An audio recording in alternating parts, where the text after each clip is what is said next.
Pergi dari desa setan. Jalankan MOBILMU. Aku tidak bertanya lagi melainkan langsung menjalankan mobil sesuai dengan instruksinya yang diberikan olehnya meskipun ia terlihat panik. Entahlah, perihal apa yang membuat Pak Joko menjadi panik seperti itu. Sekitar 5 menit berlalu sejak meninggalkan rumah Pak Siswoyo. Wajah dari Pak Joko ini terlihat tegang sekali. Sebetulnya, aku ingin bertanya kepadanya. Tetapi aku takut ia akan marah nantinya tetapi. Aku penasaran ingin tahu. Pak, kenapa wajah Anda tegang sekali? Aku memberanikan diri bertanya. Apa yang kamu lihat di rumah itu? Bukannya menjawab dia malah bertanya lagi kepadaku. Aku melihat wajah jenazah yang berwarna hitam. 6 orang dari keluarga mereka yang duduk santai saja, Pak. Ujarku dan dia terlihat mengangguk-angguk. Benarkah? Kita berbeda. Kami semua melihat jenazah itu sebagai batang pohon pisang. Ujar seseorang di belakang sana yang mendengar pembicaraanku dengan Pak Joko. Mungkin Bapak salah lihat. Lagi capek juga. Bisa jadi salah melihat. Ujarku. Tidak, Ziz. Kami semua memang melihat itu sebagai batang pisang sedari awal. Hanya kamu saja yang tidak. Ucap Pak Joko membenarkan ucapan orang yang di belakang. DGH. Kesatu tuh tandanya apa, Pak? Tanyaku terbata-bata. Itu tandanya kamu masih akan selamat. Sebab itu saya bertanya kepadamu. Apa yang kamu lihat di rumah itu? Aku mengelus dadaku tanda bersyukur. Tetapi, jika aku selamat karena tidak melihat hal yang aneh. Apa kabar dengan mereka yang berbeda dengan apa yang kulihat? Lalu, apa yang terjadi dengan kalian? Itu bukan urusanmu, Ziz. Hiduplah dengan tenang. Masalah di sini bukan tanggung jawabmu. Ucapnya dengan raut wajah yang sedih. Tapi, kalian mendapatkan hal itu karena aku. Jadi tolong katakan, apa yang akan terjadi? Aku memaksanya untuk memberitahu apa yang akan terjadi. Dia tidak menjawabnya melainkan menarik nafas panjang dan membakar rokok terlebih dahulu. Aku yang menunggu jawaban darinya justru deg-degan. Di dalam sana, suara teriakan minta tolong itu banyak sekali. Itu sebabnya kami tidak ada yang berbicara sama sekali. Syukurlah kamu tidak terpengaruh ketika di dalam sana. Lalu nasib kalian bagaimana? Itu yang ingin ku ketahui. Di depan sana berhenti, Ziz. Turunkan mereka di sana. Ujar Pak Joko yang masih enggan menjawab pertanyaanku. Orang tua ini terkaku banyak drama. Apa susahnya menjawab pertanyaanku? Tetapi aku tetap menurutinya lantas berhenti di sebuah rumah yang berderet. Mungkin ini adalah rumah dari mereka semua. Aneh, keempat warga yang tadinya membantuku pun turun dari mobil tanpa memberikan ucapan selamat tinggal kepadaku dan Pak Joko. Mereka langsung berjalan secara terpisah ke rumahnya masing-masing. Itu nggak mungkin kan, Pak? Tidak. Itu nyata, Ziz.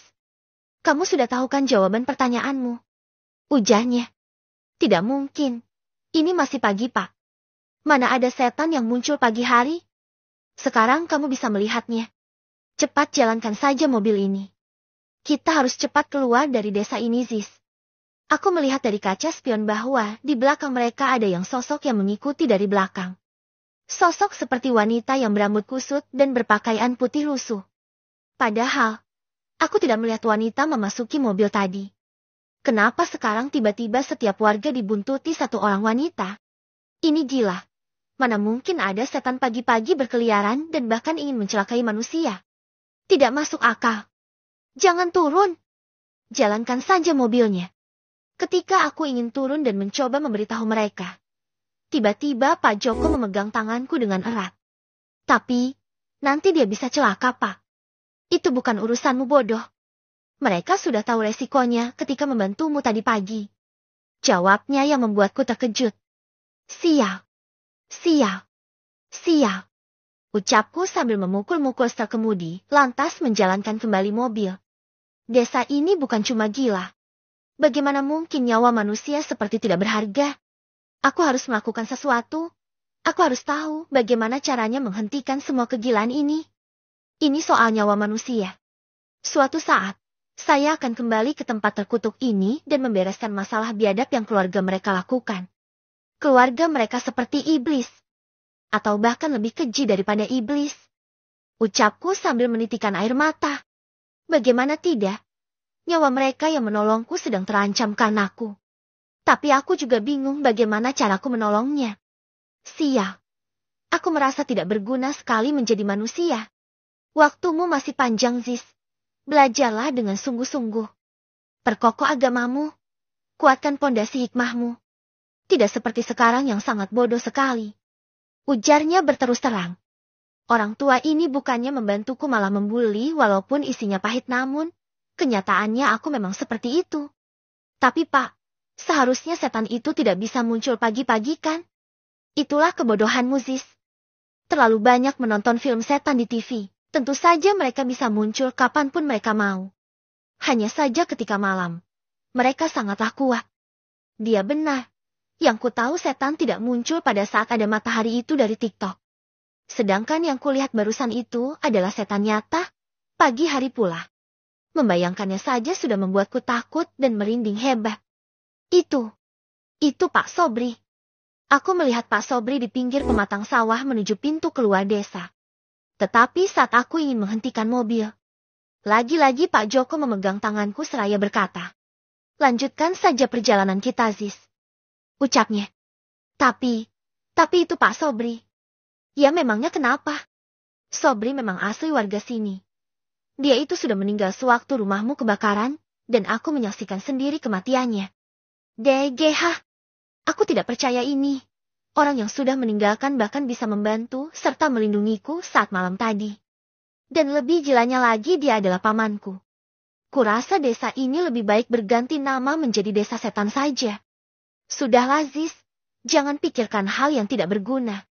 Lebih baik sekarang kita cari tempat untuk kamu menginap terlebih dahulu. Sebelum kamu kembali ke Jakarta, kamu lebih baik istirahat. Dia benar, aku terlalu banyak mengumpat, memaki serta memikirkan banyak hal hingga sulit untuk fokus. Itu juga yang membuatku menjadi was-was dan takut. Padahal, aku masih hidup dan mempunyai Tuhan. Kita istirahat di rumah Pak Joko saja boleh? Pintaku padanya. Tentu saja boleh. Istri saya pasti akan senang anak Pak Darto ingin berkunjung nantinya. Maaf jika merepotkan, rasa hati lelah. Pikiran terombang-ambing sehabis menerima berbagai macam peristiwa hari ini, Pak. Anak zaman sekarang memang lemah, terkena hal yang seperti itu saja sudah seakan hampir gila. Haf, ujarnya seraya mengolokku. Orang ini, bukannya memberikanku sedikit masukan atau semangat untuk melewati ini. Dia malah langsung menilai secara langsung. Seharusnya dia mengelus pundakku sambil memberikan nasihat. Ziz, kamu yang sabar ya. Toh hidup dan mati itu sudah diatur sama Yang Maha Kuasa. Hanya saja, kita perlu memberikan yang terbaik. Harusnya seperti itu memberikan nasihat kepada anak sekarang. Tidak bisa keras, tetapi harus memberikannya dengan lemah lembut. Bukan berarti dimanja, tetapi zaman telah berubah, begitu pula ilmu dalam parenting. Ziz, jangan bengong, nanti kita malah kecelakaan lalu lintas loh. Ucapnya membangunkan lamunanku. Iya Pak, saya masih fokus mengemudi nih. Jawabku gelagapan. Sudah berapa tahun kamu menjadi sopir jenazah? Saya baru sebulan Pak, dan ini adalah tugas pertama saya. Kan semalam sudah saya beritahu, hehe. Pasti lupa ya? Ujarku karena dia mengulang pertanyaan yang sama sedari malam. Ya, namanya juga sudah tua. Maklum saja dong. Ujarnya cengengesan. Iya Pak, wajar, faktor B kan ya? Apa itu faktor B? Faktor bego. Hehehe. Plak. Dia menamparku dengan keras. Aku lantas memegang pipiku akibat tamparannya. Orang tua ini memang tidak bisa diajak bercanda. Aku harus berhati-hati, atau kalau tidak tamparannya akan mendarat lagi di pipiku. Tidak sopan. Maaf Pak, saya akan bercanda. Dia lantas memaafkanku. Wajar saja Pak Joko ini seperti acuh dan dingin kepadaku karena dia memang tidak punya anak lagi. Seperti katanya tadi, anak gadisnya dibunuh dan terlihat di rumah si Suwoyo. Sejujurnya aku iba padanya, tetapi apa yang bisa aku lakukan? Aku juga tidak dibesarkan oleh orang tua. Jadi aku tidak tahu bagaimana caranya membuat orang tua seperti Pak Joko ini senang ataupun bangga. Itu juga sebabnya aku banyak bertanya mengenai banyak hal. Aku memang tidak mengerti apa-apa. 1 jam lamanya sudah terlewat sejak kami meninggalkan desa setan itu. Sebetulnya aku masih resah dan cemas dengan warga yang menolongku tadi. Namun, Pak Joko memberitahu bahwa garis dari tumbal itu tidak dapat begitu saja langsung terjadi. Tumbal di sana itu 3 bulan sekali. Dan itu memakan korban 3 September RT yang tempo lalu saya beritahu. Ujarnya. Kenapa bisa ada 3, Pak? API itu berarti mereka memiliki perjanjian yang berbeda. Tanyaku. Bukan seperti itu, sis. 3 korban itu untuk tumbal pesugihan yang berbeda. Yang berarti, ada 3 orang yang melakukan tumbal pesugihan di keluarga itu. Jelasnya. Itu berarti dari 6 orang waktu itu yang kulihat. 3 dari mereka harus dihentikan secepatnya. Tetapi yang mana? Dari 6 orang itu terlihat acuh satu sama lain serta tidak ada yang beradab. Sulit sekali membedakannya. Kamu jangan salah paham, Ziz. Maksudnya salah paham tentang apa, Pak? Kamu memang melihat 6 orang di sana. Tetapi pelakunya belum tentu ada di situ semua. Kalau salah satunya memang ada. Sial. Dalang dari tumbal saja masih misterius.